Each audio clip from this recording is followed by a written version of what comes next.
Hey, in this video, I'm going to give you the good, bad, and ugly of the final expense lead situation in 2025. Please pay attention to the end of this video because I'm going to talk about some huge risks that directly target you. I'm going to give you a story about an agent who's getting sued because he used the wrong kind of lead just one time.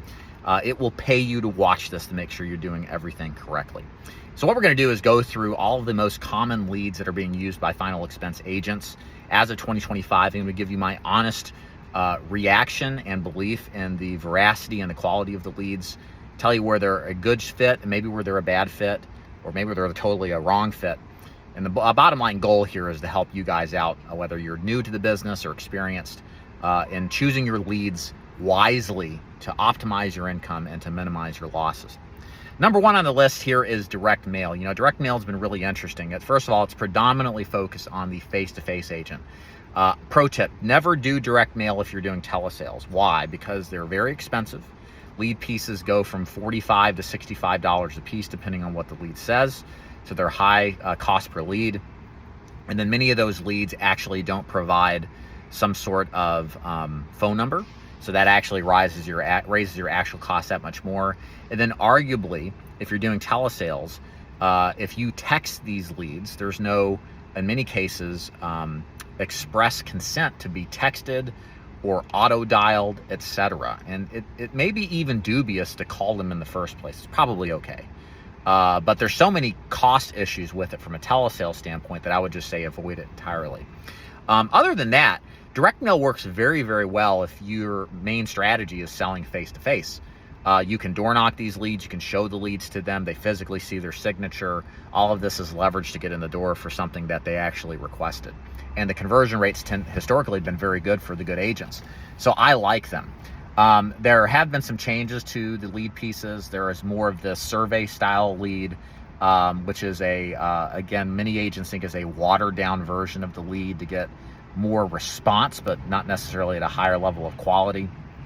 And unfortunately, the paradigm direct mail has been in is that the more specific you are, the higher that lead's going to be in the $60 to $70 range. And it's just been that way for many years. Although there is some talk on the street that with COVID, basically the amount of face-to-face agents just fell off the cliff, never have come back. And response rates have gone up, meaning per lead costs have come down because there just isn't as many face-to-face agents. We don't recruit them anymore at the big agency. There's just no interest in them in the business model, so we dumped it like 6 months ago. But it definitely works, and direct mail is the best form of marketing if you're going face-to-face, in my opinion.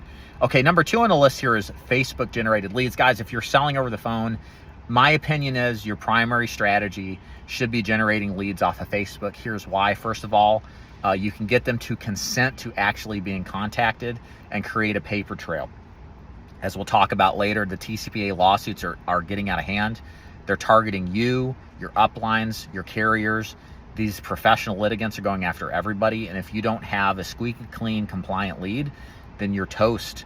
And you don't want to be that guy that loses a lot of money. We'll talk more about that specifically with the story or allegory. So with Facebook leads, my advice is find a really good vendor, somebody you can trust, which are very few of them out there. I like TTC Leads, for example, ttcleads.com. They're pretty good. Or do them yourself, which actually that's a bad idea because it's a lot to learn, or hire somebody to do that. Shameless plug, getfeleads.com. That's a subsidiary business of mine where you can use my marketing team that we use to help close almost $8 million in final expense business to generate your own leads on your account at wholesale costs for a very reasonable fee. On the Facebook leads themselves, we like video-based ads, not static ads. We seem to get a better quality of respondent that way. And we like to incorporate live transfer. So where somebody opts in, they also can call right away, and then you can talk to them as opposed to setting preset appointments where they may forget the appointment or just not really care altogether and just say forget about it. Live transfer leads. So live transfer leads are kind of an umbrella type of lead. It really depends. Live transfer leads are when they're transferred to you, kind of like a call-in lead, but usually there's a third party facilitating the call-in. Be very aware of where these leads come from. I'm going to give you some general guidelines here of what to do with live transfers and what not to. A good live transfer lead, or inbound lead would be a better description, is a TV lead. okay? So like Digital BGA does TV leads. They always have. They've gone up in price. They're pretty expensive, but the lead quality is historically really good. Like somebody who's calling in off of a TV ad tends to be pretty good prospects, okay? And then they're calling you, so the consent is assumed, and you're protected from some of the issues otherwise you would normally have with doing sales presentations over the phone. So I like TV leads. Live transfers that are done overseas, stay away. Stay away.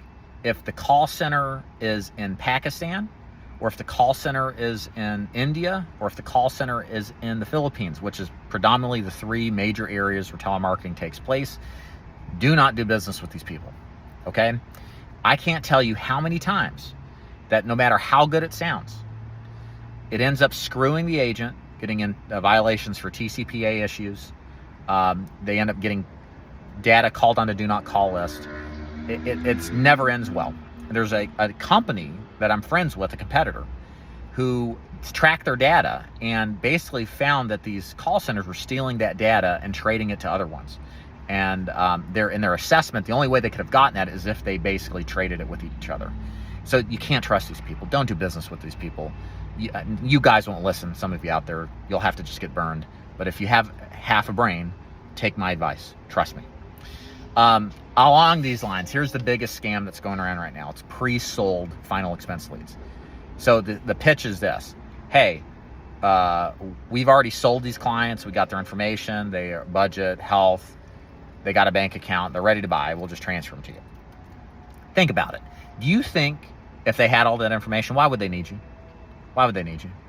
They wouldn't have you. They'd have an agent in there, and they'd make the real money, which is actually on the sale of the policy. You're getting duped if you buy this shit, and it's shit. And here's the story. Many of these pre-qualified, pre-sold leads originate in one of these offshore centers described earlier in one of these countries. Very few of them follow the DNC. I recently had an agent who is getting sued for $25,000 for one call. One call. And he didn't even initiate the call. And you may argue he's not liable, and I would say he's not. It's the company is, but guess what? They're out of federal jurisdiction. So these professional litigants that make a living suing people and companies and agencies, they go after them and squeeze them of money. So the best route is to avoid it, not to even play that game. Don't do pre-sold leads. Along those lines, be aware of shared leads. These are leads that were worked by somebody else and maybe not even originated by the agency itself. Sometimes these are called data leads. All right, there are big MLMs in the life insurance space that make millions of dollars a month selling equivalent of what they bought for pennies on the dollar for 10, 11, 12 bucks a lead. And they call them exclusive, but they're not, okay? They're shared leads. Shared leads can be good if they're done compliantly and they're done in the right programmatic way. For example, at the big agency, we don't actually assign leads because it's a free lead program. We share the leads, but we know when a shared lead is still good and when it's bad. And we remove them once we've called them enough and it's proven statistically they're just not going to pick up. So in some cases, shared leads can be good, like in a free lead organization where you actually have a systematic approach to working them. But if you're buying shared leads, there's an argument that you don't even have one-to-one consent. And right now, the law at the filming of this, it's not in effect, but it was stayed in court, I think on an appeal. But it's likely, I would say, going to be implemented. And if you're calling on leads that you didn't originate, and somebody gets wise to that, they may sue you. And we're back to that whole TCPA violation stuff. So here's the thing, guys. If I can keep this brief, if you're doing face-to-face, just stick with direct mail. Cough up the money, buy direct mail leads like you're told to, or find an organization that will subsidize or get them to you for free. If you're doing telesales, just stick with Facebook leads, okay? And if you can afford to go the route and you want to buy your own leads, do TV leads. Those are cool too. If not, do Facebook leads. Those tend to be a less expensive option. If you don't even want to spend money on leads, then join the Dig Agency. Shameless plug, again. Because we provide Facebook leads generated off Facebook. Sometimes we try other stuff, but mostly Facebook leads, without any cost to you. And you don't have to worry about all these TCPA things because we get express consent. We actually remove anybody with a history of being a professional litigant from the list to be even called to begin with. And we do other things to really stay completely compliant with the TCPA laws to protect the agents, which, and frankly, to protect us too. And you can't say that this is as much possible when you're buying any other form of lead. And even if you're doing your own leads, you may not know exactly what to say in the compliance language. And then if you're not even a part of us, I mentioned earlier, getfeleads.com, you can leverage the same exact system with all the same benefits that I mentioned. So leads are important. Do it the right way, do it the predictable way. Don't be cheap. Don't be stupid. And I say this because I care. All right, if you want more information about the business of joining the Dig Agency, davidduford.com. Watch the overview video. It'll explain everything you need to know about seeing if what we do is a good fit or if it isn't. Thank you so much for watching.